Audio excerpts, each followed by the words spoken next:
नमस्कार दोस्तों, आज हम आपके सामने क्लास 10th की एक्सरसाइज 1.2 लेके आए हैं और आज हम इस वीडियो में जानेंगे कि अभाज्य गुणनखंड विधि से आपका एलसीएम एचसीएफ कैसे निकाला जाता है। आपका पूछा जाएगा इस एक्सरसाइज में, आपको तो फिर बताना होगा। फिर हमने यहाँ पे लिखा है अभाज्य संख्या, इनको प्राइम नंबर कहा जाता है। ये अभाज्य संख्या होती क्या है? वे संख्याएं जिनके मात्र दो गुणनखंड होते हैं अभाज्य संख्या हो कहलाती है आपकी। जैसे हम कहें अभाज्य संख्या में यहाँ पे जैसे दो मैंने संख्या ली है, पहले एक लेता हूँ, एक से स्टार्ट करते हैं। एक ऐसी संख्याएं जिनके मात्र दो गुणनखंड होते हैं वो अभाज्य संख्या कहलाती है। तो एक का गुणनखंड संख्या स्वयं का एक गुणनखंड होती है और एक प्रत्येक संख्या का गुणनखंड होता है। तो संख्या तो एक ही है, तो एक लिख लिया यहाँ पे। तो अगली संख्या तो कोई मिल नहीं रही है हमें, तो ये एक न तो अभाज्य है न भाज्य है। एक को न भाज्य कहेंगे न अभाज्य कहेंगे। हम दो लेते हैं, दो को लिया हमने, दो के ऐसे गुणनखंड करो जिनके जिससे छोटे से छोटे रूप में व्यक्त किया जा सके। तो दो लिया हमने, है ना। तो दो के संख्या जो होती है स्वयं का एक गुणनखंड होती है। तो संख्या और एक प्रत्येक संख्या का गुणनखंड होता है। तो एक प्रत्येक संख्या गुणनखंड है, हाँ। संख्या स्वयं का गुणनखंड है, हाँ, 3। अगली संख्या लेते हैं 3 एक प्रत्येक संख्या का गुणनखंड होता है, हाँ। अगली संख्या 2, अगली संख्या 3। क्या एक का भाग 3 में चला जाता है? हाँ, बिल्कुल चला जाता है। 2 का भाग 3 में चला जाएगा? नहीं जाएगा। आगे 3 का भाग 3 में चला जाएगा? हाँ, चला जाएगा। तो दो गुणनखंड, ये भी हमारी कैसी संख्या? अभाज्य संख्या है। ये भी अभाज्य संख्या है। ये एक न भाज्य संख्या न अभाज्य संख्या। अगली संख्या 4 लेते हैं हम, तो 4 के गुणनखंड करते हैं। 4 का एक प्रत्येक संख्या का गुणनखंड होता है, हाँ। तो 1 का 4 के बाद फिर 4 का अगला गुणनखंड, अगली संख्या 3 1 4। एक प्रत्येक संख्या गुणनखंड होता है, हाँ। 1 का भाग 4 में जाता है, हाँ। 2 का भाग 4 में जाता है, हाँ। 3 का भाग 4 में नहीं जाता है ना। तो 3 का भाग नहीं जाएगा, 4 का भाग 4 में चला जाएगा, हाँ, चला जाएगा। तो इसके एक संख्या, इसके तो 2 से ज़्यादा गुणनखंड हो गए ना, इसके 2 से ज़्यादा गुणनखंड हो गए। तो ये 4 हमारी अभाज्य संख्या नहीं है। अभाज्य संख्या में मात्र ओनली 2 गुणनखंड होते हैं। अगली संख्या हम 5 लेते हैं। 5 के गुणनखंड करो, 1 2 3 4 5, है ना। तो एक प्रत्येक संख्या का गुणनखंड होता है, हाँ। 2 का भाग 5 में जा रहा है पूरा पूरा? नहीं जा रहा है, तो 2 नहीं है। 3 का नहीं है। 4 का भाग 5 में पूरा पूरा नहीं जा रहा है। 5 का भाग पूरा पूरा चला जाता है, 5 एकन 5 एक बार। तो इसके मात्र ओनली 2 गुणनखंड हुए, एक और। तो ये हमारी कैसी संख्या कहलाएगी? अभाज्य संख्या कहलाएगी। आई होप दोस्तों, जिन संख्याओं के मात्र 2 गुणनखंड होते हैं अभाज्य संख्या कहलाती हैं। हम अपने टॉपिक की तरफ चलते हैं। ये अभाज्य संख्या बताना था आपको।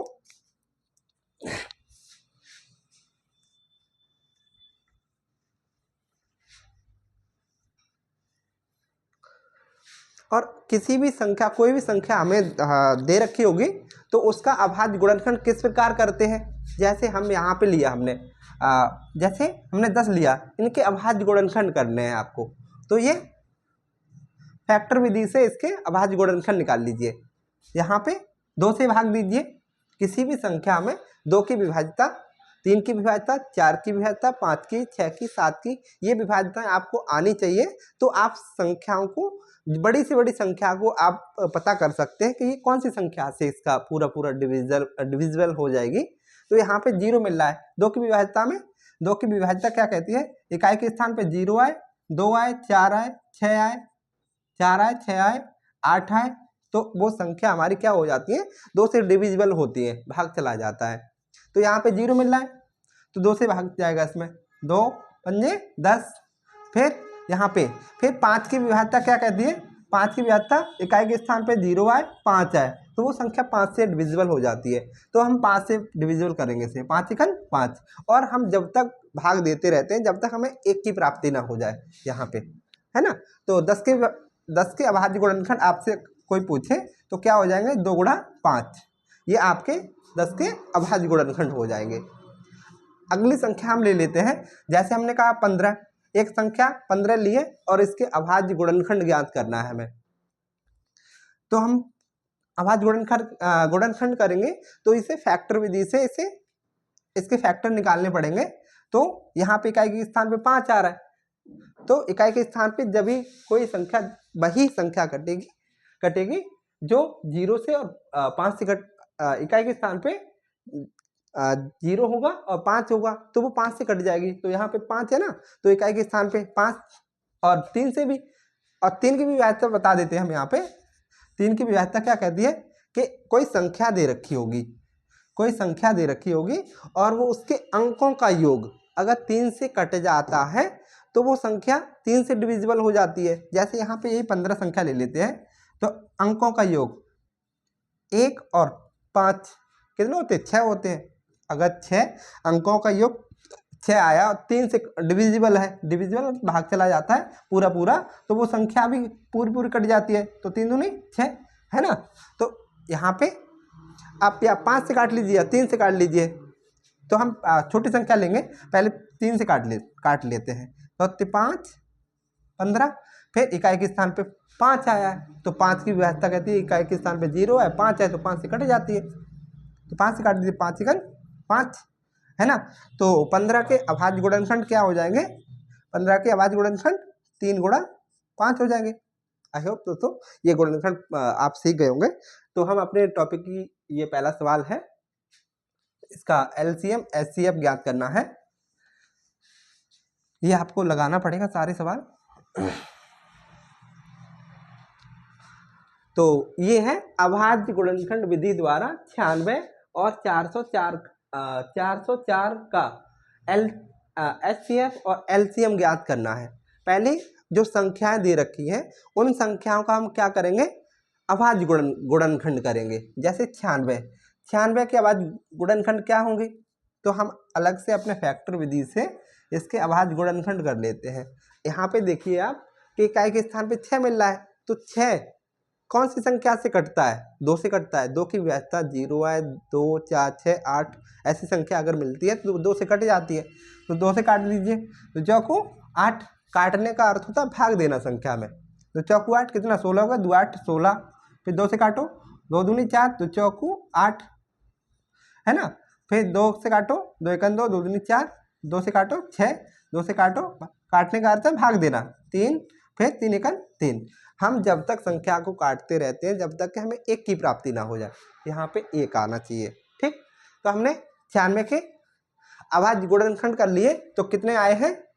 ये 1 2 3 5, 2 5 बार आया है, 3 4 5 और ये 6, 3 हो जाएगा, ठीक। इतना लिख लिया। और हम अगर क्या करें, चलो इतना बताते हैं। चाहे आप इसे घात के रूप में भी व्यक्त कर लें और इसे ऐसे भी लिख सकते हैं कि 2 की पावर कितना? 5 × 3। किसी भी अभाज्य संख्या के, क्योंकि 2 कितनी बार है? 5 बार है, तो 2 की पावर 5 लिखेंगे। तो 2 का पावर कैसे लिखी जाती है? जैसे हमने कहा, जैसे 2 की पावर 2, 2 की पावर 2 का अर्थ क्या है? 2 को 2 बार गुणा करना, 2 को 2 बार गुणा करना। फिर हमने कहा 2 की पावर 4, तो इसका अर्थ क्या हो जाएगा? 2 को 4 बार लिखना, 2 को 4 बार गुणा करके लिखना होगा आपको, है ना। इस प्रकार पावर को व्यक्त किया जाता है। जैसे हमने यहाँ पे पावर में यहाँ पे अलग अलग संख्याएं थी, हमने हाथ में लिख दी, और जब घात में संख्या होती है तो इस प्रकार से लिखी जाती है, फैक्ट अलग अलग। अगली संख्या है 404। 404 के अभाज्य गुणनखंड करना है हमें। तो 404 इसके अभाज्य गुणनखंड करना है। इकाई के स्थान पे कितना मिल रहा है? यहाँ पे इकाई के स्थान पे 4 मिल रहा है। तो 4 कौन सी संख्या से कटता है? 2 से कटता है, 2 से काट दीजिए, 2 दूनी 4, 2 दूनी 4, 2 एकन 2, है ना। अब यहाँ पे 101 मिल रहा है। अब 101 कैसी संख्या? हमारी प्राइम नंबर है, अभाज्य संख्या है। अभाज्य संख्या से ही कटती है, आपको पता होना चाहिए। अगर कोई संख्या अभाज्य संख्या होती कौन सी है? अभाज्य संख्या अभाज्य संख्याएं कौन कौन सी होती हैं?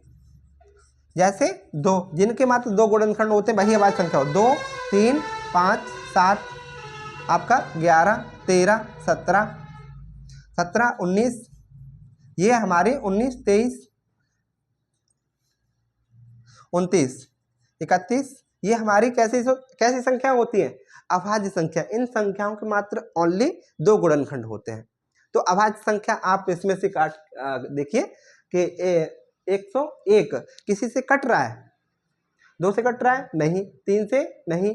3 की व्यवस्था अंकों का योग करके देख लीजिए, 2 और 1 2 हो जाएगा। 2 से 3 तो नहीं कटता है। 5 से भी नहीं कटेगा। 5 की व्यवस्था 0 आए, 5 आए इकाई के स्थान पे, तो 5 से कटती है। 7 की व्यवस्था चेक कर लीजिए, भाग देके 11 की। अब 11 की व्यवस्था क्या कहती है? 11 की व्यवस्था मतलब एक संख्या के सम अंकों का योग और विषम अंकों का योग 0 आ जाए या कोई 11 से कटने वाली संख्या आ जाए तो वो संख्या 11 से कट जाती है। 13 की व्यवस्था चेक कर लीजिए, भाग देके। 17 की, 19 की, यहाँ पे किसी से भाग नहीं जा रहा है तो संख्या स्वयं से कट जाएगी। जब कोई संख्या से भाग नहीं जाता है तो संख्या स्वयं से कटती है। कितना आ जाएगा? 101 101 है ना। तो इसके अभाज्य गुणनखंड क्या हो गए? 2 इंटू 2 इंटू कितना? 101।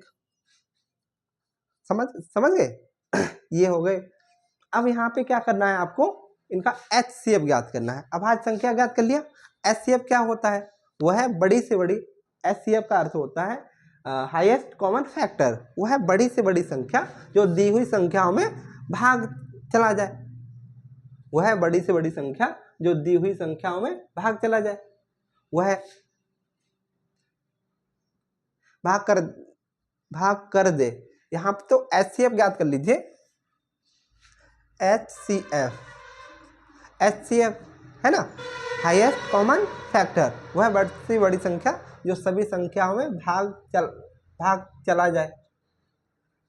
तो कॉमन संख्या क्या होती है? दोनों के फैक्टर जो होते हैं उनमें कॉमन देखा जाता है। जो पहली संख्या का फैक्टर था, दूसरी संख्या का फैक्टर था, उसमें क्या करना है आपको? कॉमन देखना है कि जो सेम, कॉमन का अर्थ है सेम, जो समान दिख रहे होते हैं उन्हें हम लिख लेते हैं। और इसमें कोई पहली संख्या में इसमें 2 है, इसमें 2 नहीं है, इसमें 2 है, ये वाले 2 समान ले लिए ना। यहाँ पे और कोई कॉमन नहीं दिख रहा है ना। तो क्या करेंगे हम? यही हमारे क्या हो जाएगा? 2 दूनी 4, 4 हमारा क्या हो जाएगा? आपका मासा हो जाएगा। HCF 4 हमारा क्या हो जाएगा? मासा हो जाएगा। यहाँ पे LCM ज्ञात कर लीजिए। LCM least common multiple. यहाँ पे LCM क्या होता है?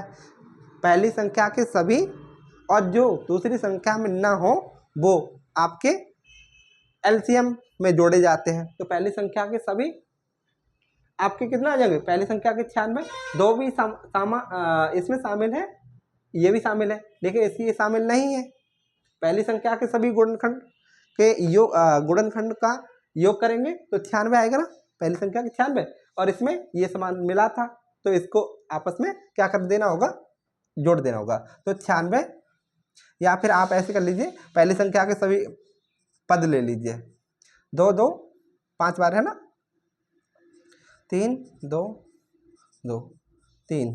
अगली संख्या ये ले लिया हमने, ये ले लिया। पहली संख्या के सभी पद ले लिए और जो पहली संख्या में ना हो वे ले लीजिए। पहली संख्या में ये है लेकिन ये नहीं था तो ये भी ले लीजिए, है ना। तो कितना? ये आपस में गुणा करेंगे तो 96 गुणा 101, 96 गुणा 101 करेंगे आप। किसी भी संख्या के दो, अगर कोई संख्या है हमारे और उसका हमें गुणा करना है, कोई संख्या है हमारी उसे गुणा करना है 3 अंकों के साथ में। 3 अंक की संख्या को जब गुणा करते हैं तो इस विधि से आप गुणा कर लीजिए। तो 6 एकन 6, 6 एकन 6, इसका इसमें करेंगे, इसका इसमें करेंगे तो 6 एकन 6 और 9 एकन 9, 0 हो जाएगा। 9 6 9 आ जाएगा। ठीक, इसका इसमें करेंगे 6 एकन 6 0 6 और यहाँ पे 96। तो 96 96 इसका आपस में गुणा करके हम कितना आ रहा है? 96 96। आपका HCF आपका 4 आया था और LCM आपका 96 96 आया था। आई होप दोस्तों ये सवाल आप समझ गए होंगे। अगला सवाल लेते हैं हम इसी में।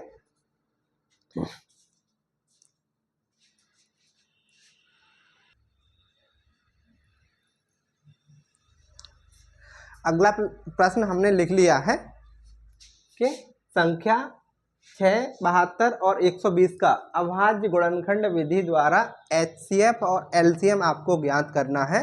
तो हम अब ज़्यादा देरी ना करेंगे, अब सीधे सीधे सवालों की तरफ बताएंगे। हमने पहले सवाल में बताया था कि अभाज्य संख्या कौन कौन सी होती है, अभाज्य संख्या के फैक्टर किस प्रकार किए जाते हैं। तो आगे इसका उत्तर देखते हैं कि 6 के अभाज्य गुणनखंड कर लीजिए। तो 6 के अभाज्य गुणनखंड क्या होते हैं? तो 6 के अभाज्य गुणनखंड यहाँ कर लेते हैं, 2 से काटेंगे, 2 3 6 और 3 एकन 3। फिर 72 के अभाज्य गुणनखंड कर लीजिए, किससे कटेगा? 2 से कटेगा, इकाई के स्थान पे 2 मिल रहा है ना, तो 2 3 6, फिर कितना हो जाएगा? 2 6 12, फिर 2 से काटेंगे, 2 एकन 2, फिर 2 8 16, फिर 2 से काटेंगे, फिर 2 9 18, फिर 3 से काटेंगे, 3 तुरका 9, फिर 3 एकन 3।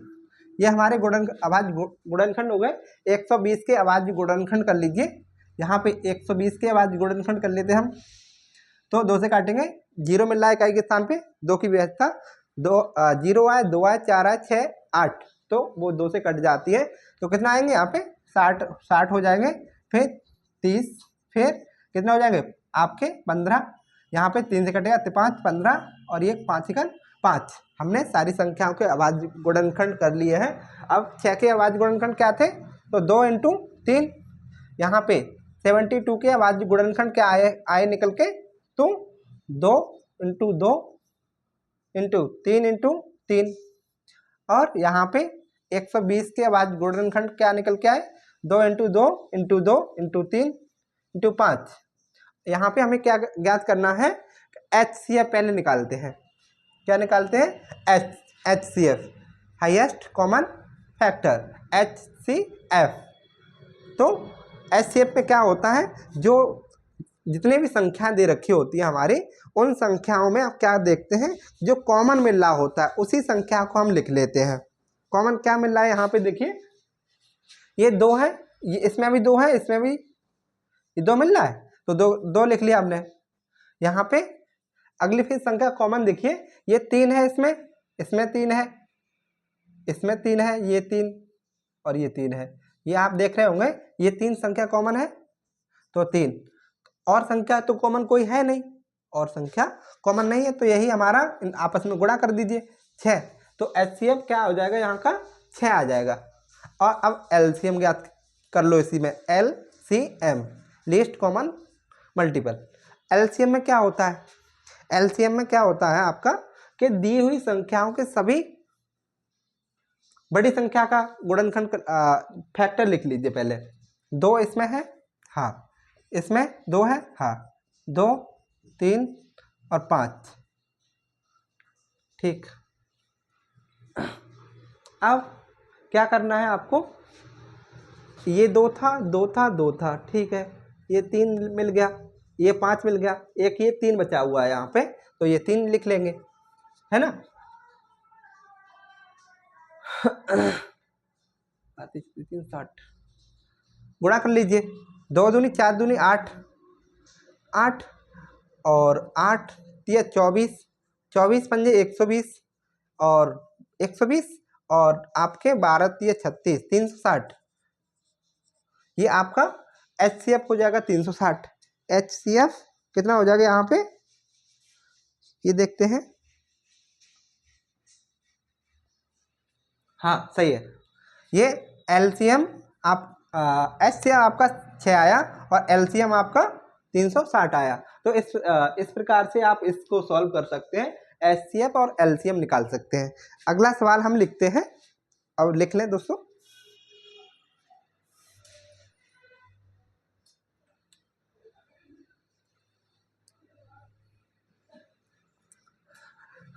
अगले सवाल हमने यहाँ पे लिख लिए हैं, आपको इनका अभाज्य क्या लिखा हुआ है यहाँ पे? निम्न संख्याओं को अभाज्य संख्या के रूप में व्यक्त करना है। सवाल में यही पूछा जा रहा है दोस्तों कि निम्न संख्या को अभाज्य गुणनखंडों के रूप में जो संख्या है आपकी वो अभाज्य गुणनखंडों के रूप में, निम्न संख्याओं को अभाज्य गुणनखंडों के रूप में व्यक्त करना है आपको।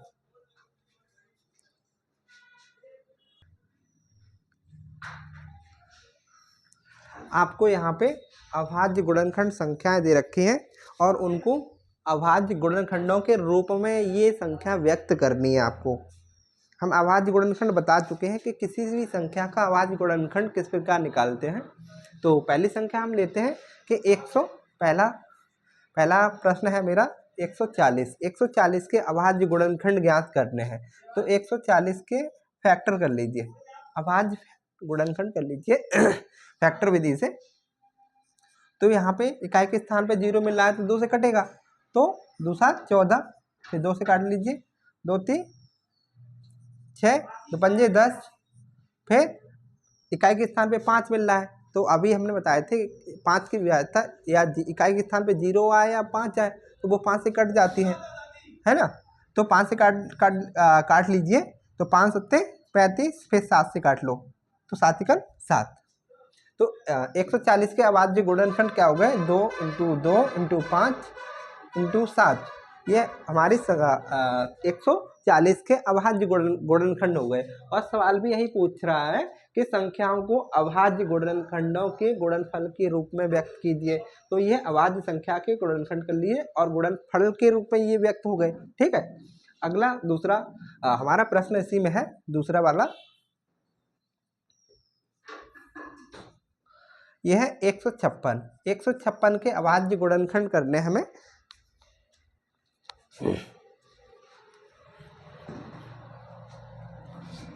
कितना है 156 के अभाज्य गुणनखंड कर लो। तो इकाई के स्थान पे कितना मिल रहा है, 6 मिल रहा है, तो 2 से कट जाएगा। तो 2 7 14, 2 8 16, फिर 2 से काट लो, 2 3 6, 2 9 18, फिर 3 से काटो, 3 × 3, 3 × 9, फिर 13 से काट लो, 13 × 13। तो ये हमारे अभाज्य गुणनखंड हो गए। तो 2 × 3 × 13 ये अभाज्य संख्या के गुणनखंड के रूप में व्यक्त हो गए। अगली संख्या हमारी है तीसरी वाली 3825 कितना है, 3825 ही है। तो इसके अभाज्य गुणनखंड कैसे करेंगे हम, 3825 के अभाज्य गुणनखंड कैसे करेंगे। यहाँ पे इकाई के स्थान पे कितना मिल रहा है, इकाई के स्थान पे 5 है, तो 5 जब मिलता है तो 5 से कटेगा, है ना। या फिर आप ऐसा कर लीजिए, जब बड़ी संख्या दे रखी होती है, इकाई के स्थान पे 5 मिल रहा होता है, हम वहाँ पे 3 की विभाज्यता भी चेक कर लेते हैं। तो 3 की विभाज्यता 10 और 18, ये 3 से भी घट रहा है दोस्तों, क्योंकि अंकों का योग, सभी अंकों का योग करेंगे तो 18 बनना है। 3 8 और 2 10 और 5 15 और 3 18, मतलब 3 से भी कट जा रहा है। तो हम 3 से काटते हैं, 5 से नहीं, 5 से बाद में देखेंगे, चेक करेंगे, पहले 3 से काटते हैं। तो 3 × 3, 3 दूनी 6, कितना बचा 2 और 3 7 21, 5 15। यहाँ पे अब इकाई के स्थान पे कितना 5 मिल रहा है। अब फिर 3 की विभाज्यता चेक कर लीजिए, आपको कितना हो जाएगा, ये 15 हो जाएगा। फिर 3 से कट रहा है तो 3 से फिर काट दो, तो 3 × 12 और 3 दूनी 6, 5 15। ठीक, इकाई के स्थान पे अब 3 की विभाज्यता भी चेक कर लो, 5 और 4 9 और 2 11, 3 से नहीं घटा, अब 5 से ही घटेगा, तो 5 से काट लो, 5 8 40 और 5 25, फिर 5 से काट लो, 8 5 13, 3 से नहीं कटता, फिर 5 से कटेगा, 5 1 5, 3 बचे, कितना हो गए 35, 5 7 35। और अब ये 17 से स्वयं से अभाज्य संख्या से ही कटती है, तो 17 से कटेगा, 17 1 17। तो इसके अभाज्य गुणनखंड क्या हो गए, 3 × 3 × 5 × 5 × 17, ये इसके अभाज्य गुणनखंड हो जाएंगे। अगली संख्या हमारी चौथी संख्या है, कितना है 7429 है दोस्तों, इसके अभाज्य गुणनखंड करेंगे हम। तो आप सोचो ये कौन सी संख्या, ऐसी इकाई के स्थान पे 9 मिल रहा है, ऐसी संख्या, और 9 कैसी संख्या होती है हमारी, है ना, अभाज्य संख्या 3। तो अभाज्य संख्या है क्या, नहीं है। सम विषम भाज्य अभाज्य संख्याएं जो होती हैं, आपको इन संख्याओं के बारे में पता होना चाहिए। तो अगर 9 के हम गुणनखंड करते हैं तो उसमें 3 और 3 कैसी होती है, अभाज्य संख्या होती है। तो 3 से हम इसे चेक करते हैं, तो कितना हो जाएगा, 74 29। 74 29 के हम अभाज्य गुणनखंड करेंगे तो इकाई के स्थान पे आपका 9 मिल रहा है, तो किससे कटेगा ये, 9 16 18 22 नहीं कटेगा, 11 से 7 ये दोस्तों 1 मिनट देख लें।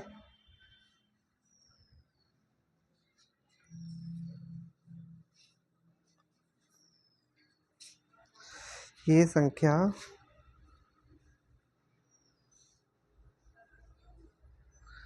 74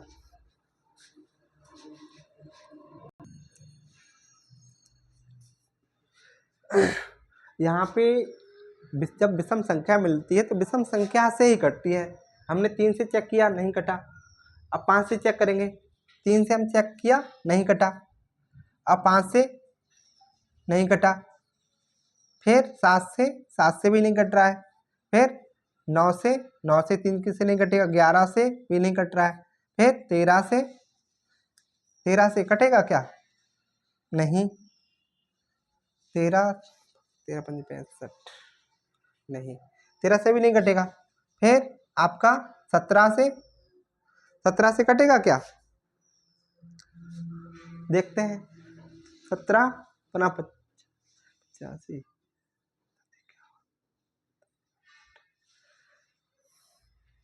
हाँ दोस्तों ये 17 से कट रहा है, 17 से काटो, 17 जब हम 17 से जब काटने का अर्थ हो भाग देना, 17 का क्या करेंगे, इसमें भाग देंगे, तो 17 अपना 85 ज़्यादा हो जाएगा, 17 चक 68, 17 चक 68, ठीक है, आपका 17 से कट जाएगा, 17 चक 68 आपका कितना हो जाएगा, 4 6, इधर भाग दे के देख लीजिए दोस्तों,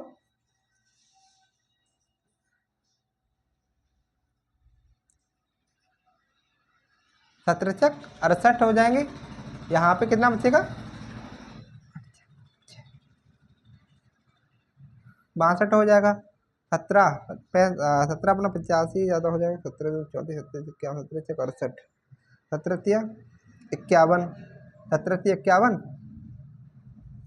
आपका भाग दे लीजिए, 1 हो जाएगा, 1 बचेगा, आपका उतार लेंगे 9 19, 17 से फिर काटो, 17 अपना 85, 17 छेंगे 100, 17 7 119, 17 7 119, तो 119 ये पूरा कट जाएगा। तो कितनी बार में चला गया ये, 43।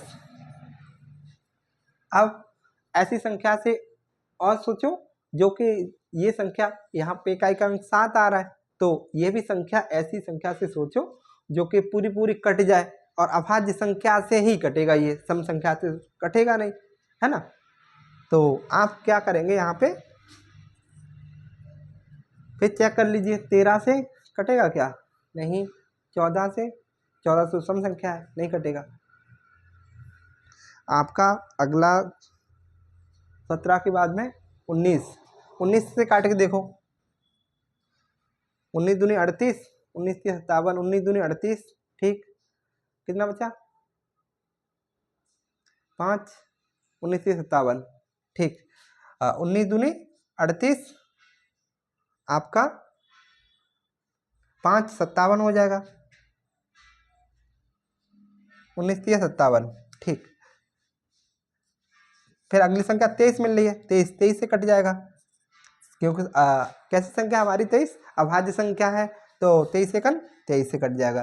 तो कितना आया इसका अभाज्य गुणनखंड, कितने आए, 17 19 और 23, ये इसके अभाज्य गुणनखंड हो गए। अगला सवाल इसी में एक और यहाँ लिख लेते हैं, ये फिफ्थवा, ये फिफ्थवा इसमें प्रश्न है, ये 5005 इसके अभाज्य गुणनखंड करने हैं। 5005 के 5005 के अभाज्य गुणनखंड करने हैं। यहाँ पे फिफ्थवा लिख लेते हैं 5005 इसके अभाज्य गुणनखंड कर लो। तो इकाई के स्थान पे 5 मिल रहा है तो 5 से कटेगा ये, 3 के भी जब 5 इकाई के स्थान पे आता है तो वहाँ 3 के भी वैसा चेक कर लेते हैं। 5 5 10 होता है, 3 से नहीं कटता 10, तो 5 से कटेगा, 5 एकन 5, 5 एकन 5। ऐसी संख्या से काटो कि ये वाली संख्या क्या हो जाए, पूरी पूरी कट जाए।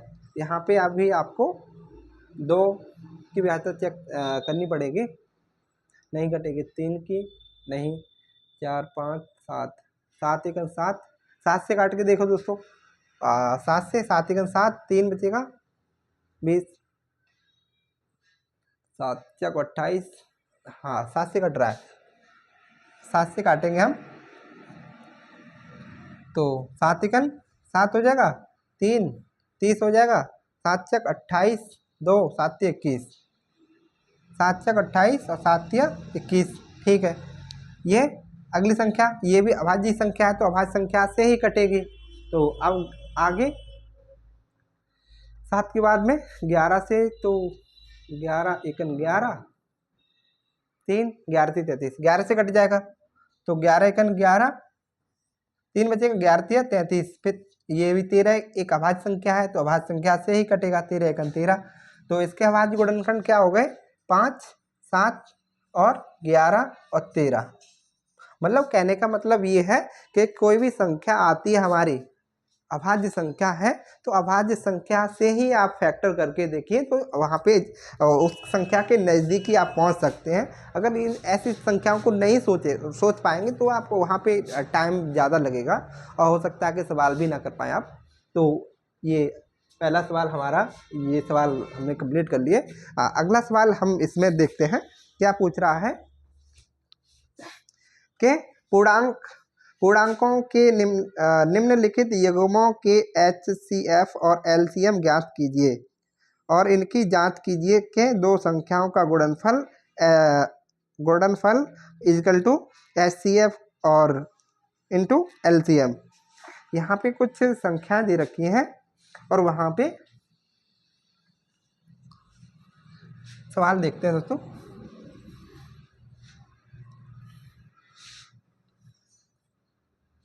ये वाले सवाल हमने कंप्लीट कर लिए हैं।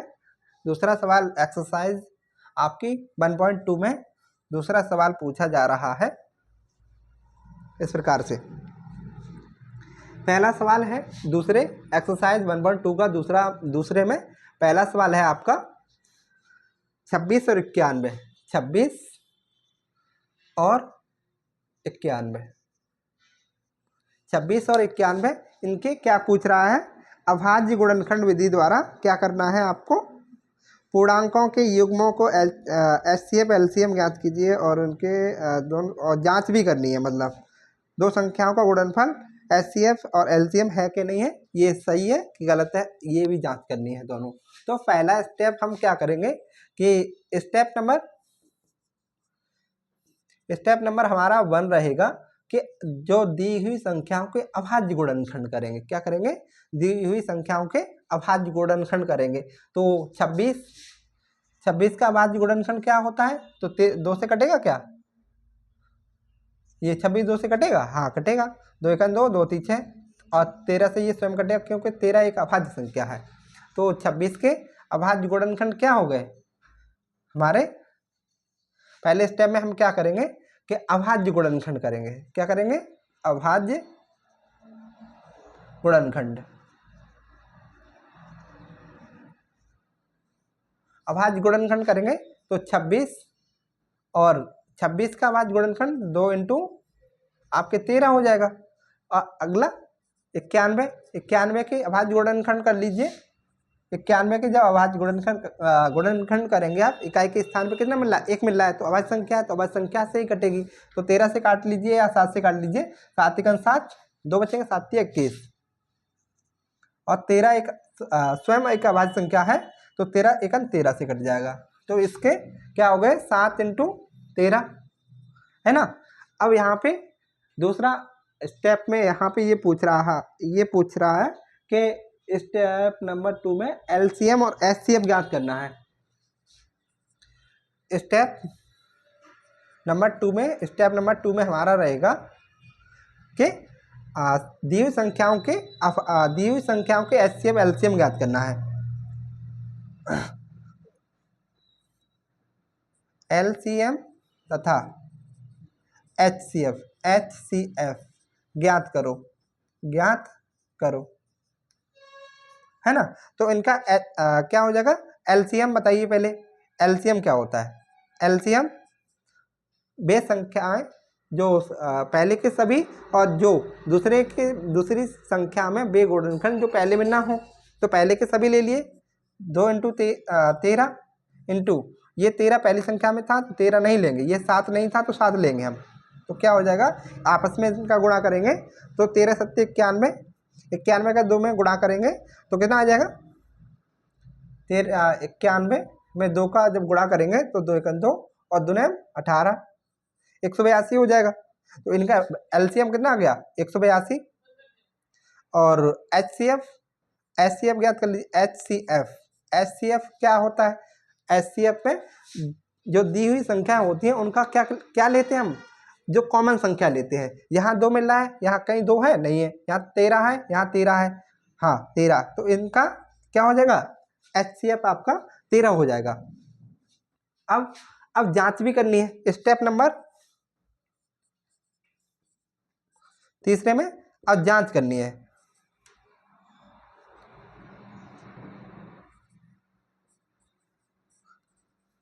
जांच करनी है कि आपको दो संख्याओं का गुणनफल बराबर है मासा गुणा लासा के। जांच करेंगे भाई, तो दो संख्याओं क्या लिखा है, आपके दो संख्याओं का गुणनफल, दो संख्याओं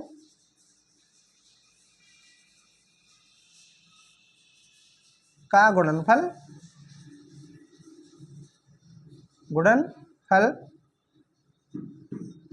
दो संख्याओं का गुणनफल बराबर है आपका एलसीएम और एचसीएफ के, एलसीएम इंटू एचसीएफ के आपको ज्ञात करना है। तो दो संख्या हमारी कौन कौन सी थी, एक संख्या हमारी 26 थी, 91 थी। 26 और 91 का आपस में गुणा करेंगे तो कितना आएगा, और एलसीएम गुणा करेंगे एचसीएफ के साथ में। एलसीएम कितना आया था मेरा, एलसीएम आपका 182 आया था, एलसीएम आपका 182 आया था इंटू एचसीएफ आपका 13 आया था। क्या आपस में जब गुणा करेंगे तो दोनों संख्याओं का जब गुणा करने पर क्या बराबर आता है, तो हम गुणा करके देखते हैं। 91 और 21, 91 26 है दोस्तों। 91 और 26 का जब दो संख्याओं का हमने अपने वीडियो में आगे वीडियो बता रखा है कि दो संख्याओं का आपस में गुणा कैसे करते हैं, तो यहाँ करते हैं दोस्तों। तो इसका इसमें गुणा करेंगे, 6 × 6 और 9 × 36 और 2 36 और 2 आपके कितने हो जाएंगे, 38, हाथ लगे 3, है ना। 9 दूनी 18 और 9 दूनी 18 और 3 21, 18 3 21, 2100। ठीक, देखते हैं आगे संख्या 182 और 13, 182 और 13 गुणा कर लीजिए। 13 दूनी 26 की 6, हाथ लगी 2 और 13 का पाड़ा 8 बार, 13 पंजे 65, 13 6 78, 13 7 91, 13 7 91, 13 8 104, 13 8 104 और 2, सॉरी 13 8 104, ये तो गड़बड़ हो रहा है दोस्तों। या इसके आपस में गुणा कर लीजिए, 3 दूनी 6 और 8 एक 8 3 24 और 2 24 और 26। गुणा गड़बड़ हो रहा है दोस्तों।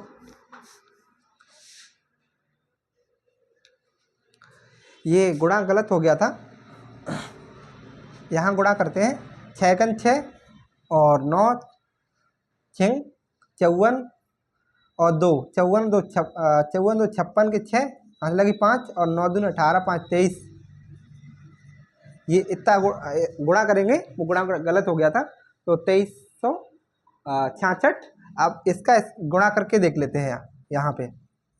13 दूनी 26 के 6 हाथ से लगी 2 और 13 7 91 13 अट्ठे 104 और 2 106 हाथ से लगी 10 और 13 कन 13 और 10 23 13 10 23। ये यहाँ पे दोस्तों हमने 26 91 का आपस में गुणा किया तो कितना आया था, ये 2366 बराबर है 182 और 13 का गुणा किया था तो आपका कितना आया था 2366।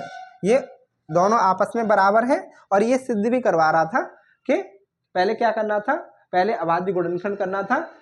हमने अभाज्य गुणनखंड किए। दूसरे स्टेप में आपका एचसीएफ एलसीएम ज्ञात करने के लिए एचसीएफ आपका 182 आया था और एचसीएफ आपका 13 आया था। फिर तीसरे स्टेप में आपका सवाल पूछ रहा था कि जांच करें कि एचसीएफ और एलसीएम जो संख्याएं दे रखी हैं आपकी, दो संख्याओं का गुणनफल बराबर एचसीएफ एलसीएम के बराबर है कि नहीं है ना। तो हमने जांच भी कर ली, आपका दो संख्याओं को आपस में गुणा किया था, इसका उत्तर इतना आया था। और जब एलसीएम एचसीएफ का गुणा किया था तो इसका उत्तर ये आया था। दोनों पक्ष आपके बराबर है। यही आपका प्रश्न पूछ रहा था कि सही है या गलत है। तो अगला सवाल इसी में है।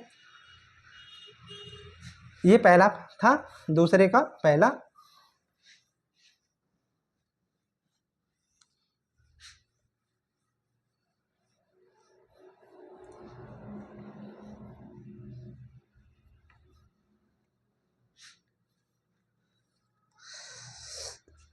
ये दूसरे का दूसरा है दोस्तों। ये है आपका 510 और 92। 510 और 92 92। इसमें आपको पहले अभाज्य गुणनखंड करने होंगे। स्टेप नंबर वन में दी हुई संख्याओं को क्या करना है, अभाज्य गुणनखंड अभाज्य गुणनखंड कर लो। 510 और 92 इनके अभाज्य गुणनखंड कर लीजिए। गुणनखंड करना बताए हैं। 5 इकाई के स्थान पे 0 मिल रहा है तो किससे कटेगा, 2 से कटेगा। 2 दूनी 4, फिर 2 पंजे 10, 2 पंजे 10 है ना। फिर 5 से काट लीजिए, 10 और 2 12 12 हो जाएगा। 3 से कटेगा, 3 से काट लो 3 8 24, 3 8 24 हो जाएंगे और 3 5 15। फिर आपके 5 से कटेगा, 5 एकन 5, 5 7 35। फिर 17 से, 17 एक अभाज्य संख्या है तो 17 से कट जाएगा, है ना। तो 2 × 3 × 5 × 17 92 के अभाज्य गुणनखंड कर लो। 92 के अभाज्य गुणनखंड 2 से काटो, 2 चौकू 8 हो जाएगा, 2 8 16 हो जाएगा। 2 चौकू 8, 2 8 16 का है, क्यों कर रहे हो। 2 6 12, 2 6 12 कर लीजिए। फिर 2 से काटो, 2 दूनी 4, 2 3 6, 23 से काटो, 23 एक अभाज्य संख्या, 23 एक 23। तो यहाँ पे क्या हो जाएगा, 2 × 2 × 23 है ना। जब इन संख्याओं के हमने क्या किया है, अभाज्य गुणनखंड कर लिए। ठीक, अभाज्य गुणनखंड हो गए। फिर सवाल आपका पूछ रहा है कि एलसीएम, स्टेप नंबर 2 में एलसीएम और एचसीएफ ज्ञात करना है। स्टेप नंबर 2 में लासा और मासा ज्ञात करना है। एलसीएम तथा एचसीएफ ज्ञात करो, है ना। एलसीएम ज्ञात कर लीजिए। एलसीएम पहले के सभी ले लो, पहले के अभाज्य संख्याओं के अभाज्य गुणनखंड जो है वो सभी ले लीजिए और जो पहले के सभी और दूसरे के वो पद लो जो पहले में नहीं है, ये 2 है, हाँ है, ये ले लिया, और 2 इस वाले में नहीं था तो ये और 2 जोड़ना पड़ेगा, ये 23 नहीं है पहले में तो 23 भी लेना पड़ेगा यहाँ पे, है ना। जब इसका आपस में गुणा करेंगे तो 3 दूनी 6 पंजे 30, 3 दूनी 6 पंजे 30, 30 और यहाँ पे 17 तिया 51, 17 तिया 51, 51 और 23 दूनी 46, या फिर आप ऐसे कर लीजिए 2 का गुणा 51 में करेंगे, 2 एकम 2, 2 पंजे 10, गुणा कर लीजिए 23 का, 23 दूनी 46 और 23 एकम 23, 2346। हाँ, इनका आपस में हमने गुणा किया है तो कितना आया है 2346। ठीक है, आगे देखते हैं इसी का HCF। HCF क्या होता है, जो संख्या में जो संख्या कॉमन दिख रही होती है वही हमारी HCF कहलाती है। तो यहाँ पे 2 कॉमन है ना, ये कॉमन है और संख्या कोई कॉमन दिख रही है, नहीं दिख रही है, तो HCF हमारा क्या आ जाएगा 2 आ जाएगा। फिर तीसरे स्टेप में आपको क्या करना है, ये सवाल पूछ रहा है कि 2 संख्याओं का गुणनफल बराबर होना चाहिए लासा और मासा के। स्टेप नंबर 2 में जांच करना है, स्टेप नंबर 2 हो गया है आपका। स्टेप नंबर 3 में, स्टेप नंबर 3 में पूछ रहा है कि जांच करें, क्या करना है, जांच करें कि लासा 2 संख्याओं का गुणनफल, दोनों संख्याओं का गुणनफल लासा और मासा के गुणनफल के बराबर है कि नहीं है ना। क्या है, 2 संख्याओं का गुणनफल, 2 संख्याओं का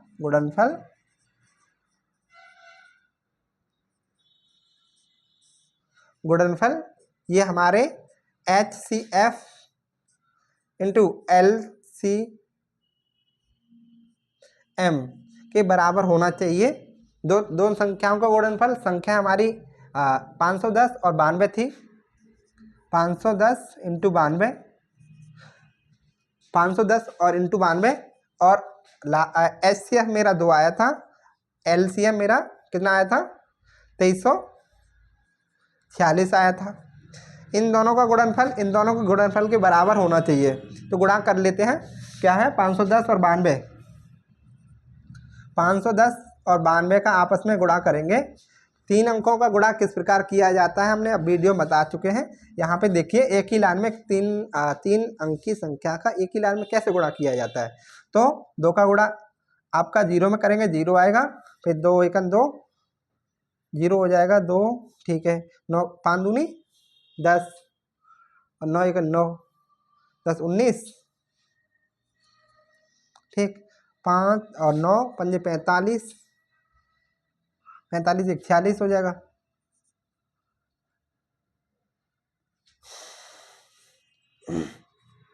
गलत हो रहा है,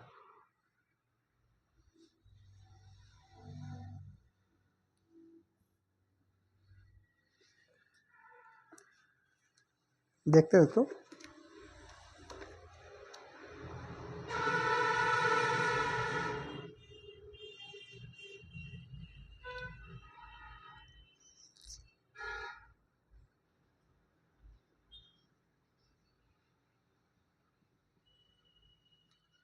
गलत हो रहा है दोस्तों।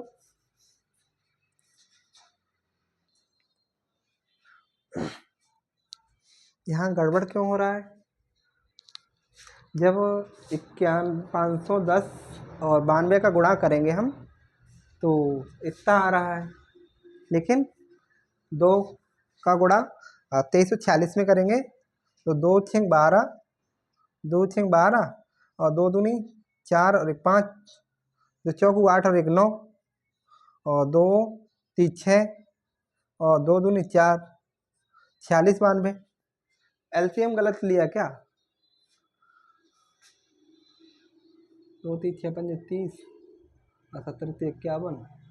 हाँ दोस्तों, ये यहाँ पे एक 0 और आएगा, 23,460, यहाँ इसका LCM आएगा। जब 23,460 460 का गुणा करेंगे हम तो यहाँ पे एक जीरो और रहेगा, है ना, तब ये बराबर हो जाएगा। जब 510 और 92 का गुणा किया था तो 46,920 आया था, 46,920 आया था। और इसका यहाँ पे एक जीरो बढ़ाना पड़ेगा आपका 23,460 में जब 2 का गुणा करते हैं हम तो कितना आता है, 46,920 आता है। ये आपके उत्तर की जांच हो गई। दोनों का गुणनफल आपस में बराबर आ रहा है। हाँ, दोनों संख्या को गुणनफल इधर और लासम आसा का गुणनफल इधर, दोनों संख्या बराबर है, तो हमारे उत्तर की जांच भी हो गई। यही प्रश्न आपसे पूछ रहा था। आई होप दोस्तों वीडियो अच्छा लगा होगा। अगर वीडियो अच्छा लगा है तो लाइक करें, कमेंट करें, चैनल को सब्सक्राइब करें। इसी प्रकार की वीडियो देखने के लिए दोस्तों बहुत बहुत धन्यवाद।